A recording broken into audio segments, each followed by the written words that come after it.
Bags down, spikes on. Welcome to the track. My name's Colin Weitzman. I'm going to be your host for this podcast, an episode of Track World News. And we have a lot of things that have happened since last week, so we're going to have to get into it quickly. First, we're going to talk about the Coleman suspension, what this means for the 2021 Olympics and his career as an athlete as a whole. Next, we're going to get into the Male Athlete of the Year. The World Athletics just announced their 10 nominees for this position or for this award, and we're going to talk about the 10 nominees, who we think could win it, who's going to move on to the top 5. And then we're going to finish off our discussion about the NFL, track and field, and some people that have had some hesitation, some conflict with athletes that run other sports and track and field, and how it really annoys me. So we're going to get into that. First, let's talk about the Coleman suspension. So for those that don't know, Christian Coleman, who is the fastest man in the world today, he ran a 9.76 in the 100.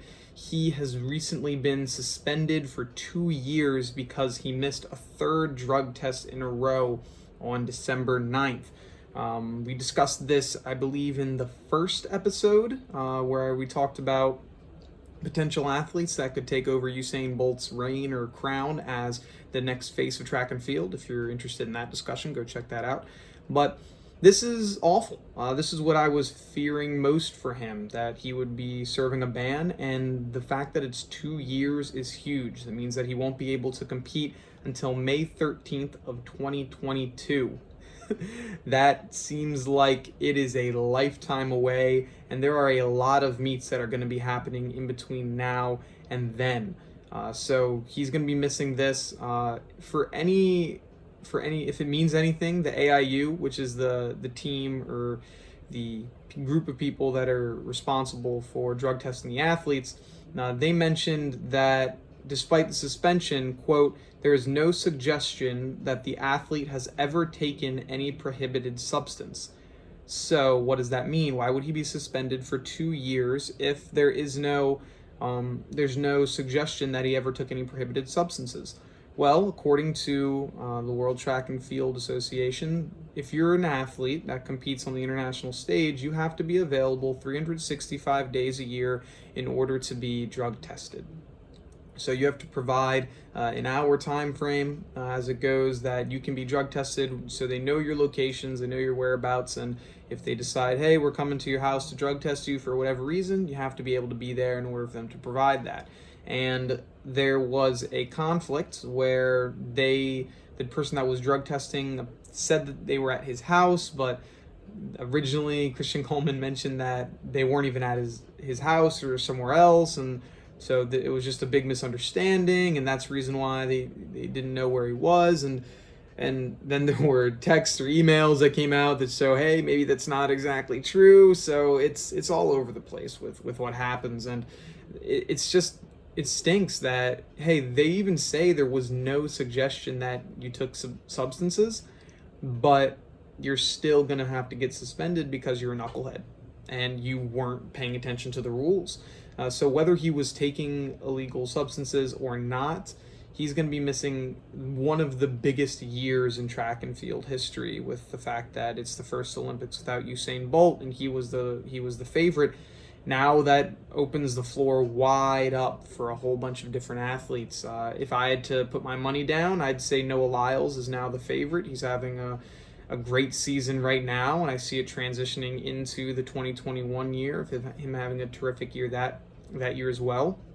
And so it's terrible that he's going to be suspended for this long. I think they have some time to appeal, or the appeal process just ended, so he's going to be out. He's probably going to be out for a while. He's probably going to have to fulfill that entire suspension.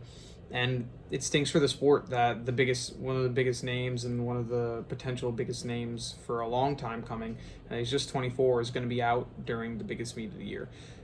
Biggest track meet of all time, the Olympics, really. So that's awful. And a lot of people point to a decision that was just made that's very, very similar. So for those that don't know, Salwa Ed Nasir, she's a 400-meter world champion. had a very, very similar case that just happened to her. So she missed a third drug testing in a row as well over the course of 12 months, but she was not suspended. And so people were like, why was Coleman then suspended if Sawa wasn't? It was a very similar case, and hers came out before Coleman's did. So people saw it and was like, oh, okay, this means that Coleman will probably be, not suspended because it's a very similar case. The one key difference that happened with theirs is the person that was drug testing her, they went to the wrong place. So they went and knocked on the door of a storage unit rather than her actual front door, apparently. And he recognized that it was an issue, or she. And so they said that was in the blurred lines of things, and it was enough to say, hey, you're able to continue. And so she was not actually suspended. And so it's wild to see what's going to be happening throughout the rest of the year. It'll be interesting to see if he tries to appeal, if he's just going to say, you know what, I messed up, we're going to take it and then prepare for 2022 season, or what else is going to happen, because it's a huge name going down in track and field, and it's a real shame that he's not going to be able to compete. But I mean, you have to follow the rules. The rules say you have to be in this area at a specific time, and if you're not there, I mean, what else can we do? So it's awful, but rules is rules. So there's that. Next, want to get into the World Athletics Male Athlete of the Year. So at the end of every season, the World Athletics will have an award competition awarding the best male and female athlete of the year. Today, yesterday, depending on when you listen to this, it was the beginning of November, they released their top 10 names for the nominees. And so what will happen is these 10 names are eventually going to be whittled down to the top 5 after the council votes on them, which will then be announced as here are the top 5 potential winners of the award. And then the winner will be announced at their big award show. Usually it's done in person. Obviously this year's most likely not going to be done in person, but the winner will be announced December 5th. So approximately 1 month. So approximately 1 month from today is when the award winner will be announced. So here are the 10 names that we have as the original nominees. So we have Donovan Brazier, Ryan Crouser, Noah Lyles, Timothy Chariot, Jacob Kiplimo, I'm sorry if I butchered that, Mondo Duplantis, Daniel Stahl, Giannis Vetter, Joshua Kipchoge, and Karsten Warholm. And so let's just do a little breakdown of what each athlete has done, and then I'll go into my thoughts. So first, let's start with Mondo Duplantis. So Mondo has had an insane year. He's broke the world record for the pole vault. He broke it twice. He has the world best for both indoors and outdoors. The thing with track and field is there's only one record, so there's only one pole vault world record, but he would have technically broken the indoor and outdoor world record. But since there's only one, he just broke the overall world record and also has the outdoor best. So he broke that. He jumped 6'18", which is 20 feet 3 inches approximately. I believe he also went undefeated this year, or if he didn't, he only had 1 or 2 losses. He also competed a lot this year. I think he had over 20 competitions from indoor till outdoor. So he had a ton of competitions and he did extremely well. So he's one name. Next, Kipchoge, he broke the 5,000, the 5K, and the 10K world record. These are 2 world records that a lot of people thought were never going to be broken, especially the 5K. The 5K world record was something that a lot of people thought were going to stand for a long period of time. It was actually going to be in my last week's episode of Most Unbreakable World Records until he broke it. So there's that. We can't have that one. So he's having a really insane year, especially with the wildness that's going on. Warholm, he was undefeated over 9 races in both the 400 and 400 meter hurdles this year. He had the world lead and the second fastest time in the 400 meter hurdles.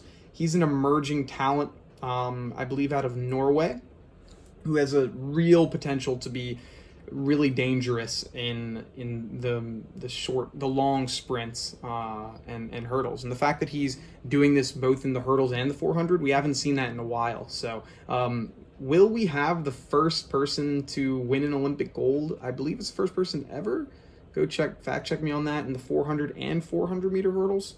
We'll have to see, but dude's being a monster right now. Next, Donovan Brazier. He's the world lead in the 800 meter hurdle. The 800, not 800 meter hurdles. The 800, both indoor and outdoor. He's having a great year. He's probably closer towards the bottom of the list. He's doing great, but everyone here obviously is doing great. That's why he got nominated. Vetter, he won 8 of 9 competitions in the javelin. He also threw the second farthest jav ever, and if that name sounds familiar, it's because I mentioned him last week as well as the biggest competition to take the javelin world record. That's one that has stand for a while, and it had the biggest margin of difference between current competition and the world record, or the rest of the competition and the world record, with over 4%. Obviously, he has now shrunk it to within a meter now, and so he has a real potential to breaking that world record. And he had a great year, winning 8 of 9 competitions. Not undefeated, but still a great season nonetheless. So he's doing really well. Next, we have Stahl, who won 17 out of 19 competitions in the discus, through over 77 meters. Guy had a great year. I think he's one of those names that can really do well. I'm looking forward to seeing what he does in the Olympics this year. Dude's really been breaking out the past few seasons. After that, we have Noah Lyles, who went undefeated this year. He won 5 races. Set the world lead into 200 meters. He's probably, as one of the names I had mentioned earlier, he's one of the biggest names in track and field right now. He's doing great. Thing that's going up against him a little bit, he only competed five times. Obviously, when you're sprinting, it's a little different, and obviously this year's completely different with the amount of times that you can compete because of just COVID-19 and all that type of stuff. But he had a great year. Ran, I think, 1976, I think. World lead, doing great. So he's my favorite for the 100 and 200 meters in the Olympics this year or next year. So we'll have to see about that. Chariot set the world lead in the 1500 meters. He's having a great year. Obviously, all of them are. The one detractor I have for him is it's just the world lead. I mean, everyone here has a world lead, so it's like, I don't know. Just for me, I wouldn't. He's great. He's doing great. I don't know if I can move him on. Next, we have Kimplo, who won the world half marathon title, and he also set the championship record. Killer on the distance.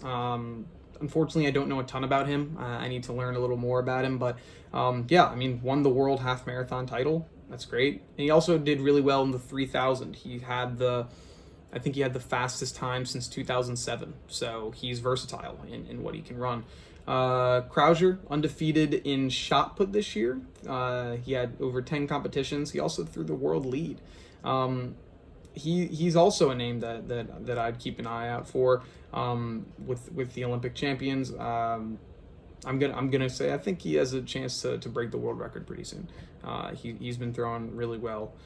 So those are the 10 names that have been nominated for the World Athletics Athlete of the Year. And so my predictions, who do I think can move on to the next round of 5? So for the next round of 5, I think it would have to be Mondo Duplantis and Cheptegei. Those are 2 easy ones that are moving on. Like, it's, to me, not even close. I think those are clear favorites for who will be the actual winner. You can debate which one. Next, I have Warholm. I think he's doing really great over the 400 and 400 meter hurdles. The fact that he's doing it over multiple events is great. Krauser, like I mentioned before, I mean, he's doing really, really well in shot put. I think he's also going to be a good name to have. If they're like, hey, we want to have somebody from the throws kind of represent the throws, I wouldn't be surprised if that's going to be the guy. I think he had the best year. You could say Vetter. Personally, I'm going with Krauser, but I mean, you could say Vetter as well. That wouldn't be bad. He had second farthest throw of all time. And then I would say for the last one, got to go with the hometown favorite, Noah Lyles. I think the fact that he's one of the fastest men that's able to run now, since Christian Coleman can't, is going to be huge. Also, the fact that he comes from the United States, there's that bias, the Western bias. I think that that's going to push him over the edge to be able to be that next name. And so I think that's going to be the top five of the people that will be moving on to the final round of voting. I'm not sure exactly when the final round of voting comes out. I think it's later on this month. Obviously, it has to be. Might be in the next week or two. But we'll stay on that and talk about who do I think they got right, who do I think they got wrong when that's released. So we'll definitely keep an eye out for that. Next, this is a topic that has annoyed me since I started watching track and field. Since I've ever competed in the sport, this is the most frustrating aspect of our sport, and it are the track and field purists that think that we're so much better than everyone else, and that no matter whatever anyone else does in any other sport, it's trash. Don't even think about it. We're the best. If you play another sport, you think you're fast, you're dumb because you're not actually fast, and blah, blah, blah, and it's just spewing hate. And then we wonder why people don't like to watch our sport. Well, you just yelled at these people for 5 to 10 minutes. I wonder why they don't want to watch our sport. Why do I say this? So recently, even in the last episode, I mentioned how DK Metcalf had a fantastic chase down run, especially for a guy that's 265, 6'4", wearing all football pads. He chased down a guy that was over 5 yards ahead of him, chased him down, and tackled him in football gear while he was essentially at a standstill. He wasn't completely, he was moving a bit. He was essentially at a standstill, and the other guy had a head start and was already running. So, and he caught down, he was clocked in at running over 22.64 miles an hour at one point. Put that into perspective, that would be the second fastest fastest mile per hour over anyone that ran the 100 this year. Now, obviously, that was just at one exact moment. That wasn't over the course of his entire chase down, but it's still extremely impressive that you can even get up to that speed.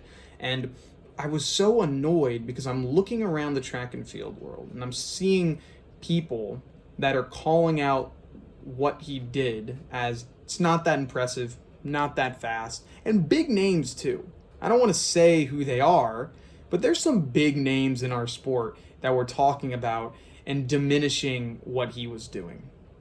Was DK's run the fastest run ever? Was it faster than Usain Bolt? No one's saying it is, but it was impressive and it was really good.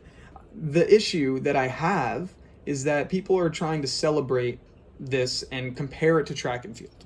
And one thing that we have to understand as track and field fans is that many people in other sports do not know what numbers mean in track and field context. So the fact that somebody runs let's say somebody runs a 10-1, and then they see, oh, Usain Bolt ran what, a 9.5?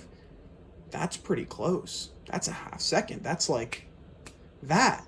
That's pretty close. Wow, this person's almost as good as Usain Bolt. While we in the track world know that that's not the case, these people don't know what the numbers are and don't realize that half second's the difference in like 4 or 5 meters, and the race is not even remotely close. And that's the difference between a really, really, really good college athlete and a world-class athlete. People don't understand these things, and when we just immediately get mad at these people that don't understand what track and field times mean, it's super frustrating. Because how about we celebrate the fact that this dude is interested in our sport? One thing that I loved was that US Track and Field on Twitter said, hey, if DK Metcalf is interested, we'll have a spot on a relay team for the Olympic trials if he wants to come out to the trials and try out. I love that type of stuff because the NFL doesn't need track and field, but track and field could really, really use the NFL. What do I mean by that? The NFL will live on without running. It doesn't need it. The NFL doesn't need running. But track and field could really, really see a boost in numbers if the NFL decided, hey, we would love to partner up and help you guys out. Now, I'm going to go into depth about what that would look like in a future episode, so I don't want to spoil everything now, but I do believe that the fact that we're going at DK or other really fast people in track and field or in football, like who was it? Hill for the Kansas City Chiefs, because he mentioned that his goal is to compete at the Olympic trials and hopefully make it to the Olympics in 2021. We should be celebrating that somebody is interested in our sport that is a football player at a really, really high level, because that's going to bring more eyeballs to our sport that we don't have. And there's one thing that track and field needs, it is more eyeballs. So I think that people in our community should be celebrating these more than we are yelling at and demeaning people that don't understand what our numbers are. Is it annoying when I see that people are comparing football players that run probably like a 10.3 to Usain Bolt? Yeah, it annoys me. But I'd rather be annoyed a little bit and have more people watching our sport than be sitting on my pedestal how track and field is the hardest thing ever and anyone that thinks it's not is dumb, and having no one watch it, because that's not what I want for my sport. I want my sport to grow and I want more people to see it. And so if that means that letting people create these times and things that I'm just like, no, that's just not true, and then explaining how what you're saying may not be correct, I think is a lot more valuable and will push our sport forward a lot more than just saying, nope, you're dumb, this is not true. So that's what I gotta say. And one other thing, there was another guy who had mentioned that he's coached football players and the football in speed, and the football players would be like, yeah, I run a 4.2, 4.3, whatever it is. You're a track and field coach. Can you teach me how to be faster? Can you show me how to improve my technique and be faster? And this guy's like, yeah, sure. And then goes through these workouts, doing all these types of things. And then at the end, there's a video of this. You can probably find it on Twitter. I think FlowTrack tweeted it out. He's like, yeah, after we do all these workouts, it's like, I find out that this football player didn't actually run the time that he said he ran. And he's like, they're just degrading our sport. I can't believe he would lie about that. And I'm sitting there dumbfounded because we're going to act like that doesn't happen in track and field all the time. Are you kidding me? The amount of times I have been told by people on my own team while I'm at the starting lines, when I look up times, even on the internet, the amount of people that lie about their times in track and field, if I had a penny for every time someone lied about how fast they ran to me, I would be a millionaire. It happens all the time. So let's not act like it's just these NFL players that are trying to get faster that are lying to you. Or maybe the fact is that they had one bad day and that just so happened to be the day that you were coaching them. Maybe that's what happened. It's just so annoying to me because it's not like it's an issue that is closeted to track and field athletes that are originally from basketball or football. It is an overall thing and an overall problem in not only our sport, but everyone's sport.